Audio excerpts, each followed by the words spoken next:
സിജോയുടെ eviction റീഎൻട്രിയുമായി ബന്ധപ്പെട്ട് ഒരു major update കിട്ടിയിട്ടുണ്ട്. അത് എത്ര ശതമാനം ശരിയാണ് എന്നൊന്നും അറിയില്ല. അങ്ങനെ ഒരു ശതമാനം പറഞ്ഞ് ഞാൻ നിങ്ങളെ വെറുപ്പിക്കുന്നുമില്ല.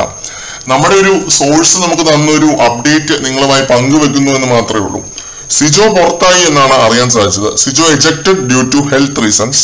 പുള്ളിക്ക് ഓൾറെഡി ടോൺസിലൈറ്റിസും അങ്ങനെ പല പ്രശ്നങ്ങളും ഉണ്ടായിരുന്നു ഈ ഒരു ഇൻസിഡന്റിന് മുമ്പ് തന്നെ. അതും പിന്നെ ഇതും കൂടി ആയപ്പോഴത്തേക്കും ആളുടെ ആരോഗ്യനില വല്ലാതെ താഴേക്ക് പോവുകയും അതിനെ തുടർന്ന് ഈ ഒരു സീസണിലെ ഗെയിം അവസാനിപ്പിച്ച് ഹോസ്പിറ്റലിലേക്ക് ചികിത്സയ്ക്ക് പോവുകയും പിന്നെ തിരിച്ചു വന്ന് ഔദ്യോഗികമായി സിജോനെ ലാലേട്ട പുറത്താക്കുമെന്നാണ് അറിയാൻ സാധിച്ചത്. അത് ഇന്നത്തെ എപ്പിസോഡിൽ തന്നെ ഈ ഒരു സംഭവം കാണിക്കും. ഇത് ഞാൻ പറയാൻ മറ്റൊരു കാരണം കൂടിയുണ്ട്. നാളെ ഈസ്റ്റർ ആണ്.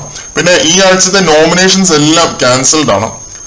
പ്രേക്ഷക വിധി പ്രകാരം ആരും ഈ ആഴ്ച പുറത്താവില്ല. റോക്കി, സിജോ ഈ രണ്ടുപേരുടെയും പുറത്താക്കലിനെ തുടർന്നാണ് ഈ ഒരു തീരുമാനം ബിഗ് ബോസിന്റെ ഭാഗത്തു നിന്ന് വന്നത്.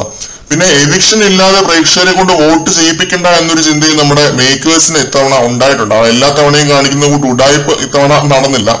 എന്തായാലും സിജോ ഔട്ടായിരിക്കുന്നു എന്നാണ് നമുക്കറിയാൻ സാധിച്ചത്. എജക്റ്റഡ് അല്ല, എവിക്റ്റഡും അല്ല. നല്ല പ്രേക്ഷക പിന്തുണ ഉള്ള ഒരു കണ്ടസ്റ്റന്റ് തന്നെയാണ്. പക്ഷെ ആരോഗ്യനില പുള്ളിയെ അവിടെ നിൽക്കാൻ സമ്മതിക്കുന്നില്ല.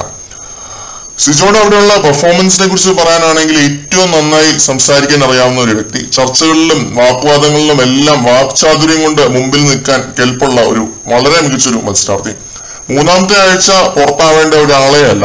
എന്ത് ചെയ്യാൻ, വാവിട്ട വാക്കും കൈവിട്ട ആയുധവും എല്ലാം ഒരുപോലെയാണ്. ലാലേട്ടന്റെ ഡയലോഗ് കടമെടുത്താല ക്യാപ്റ്റൻ സ്ഥാനത്തെ കുറിച്ചെങ്കിലും ഒന്ന് ഓർത്തിരുന്നുവെങ്കിൽ ഇങ്ങനെ ഒരു പുറത്താക്കല് സിജോയ്ക്ക് ഒഴിവാക്കാമായിരുന്നു. എന്തായാലും ഈ ഒരു സീസൺ സിജോയുടെയും കൂടി പേരിൽ ഓർമ്മിക്കപ്പെടും.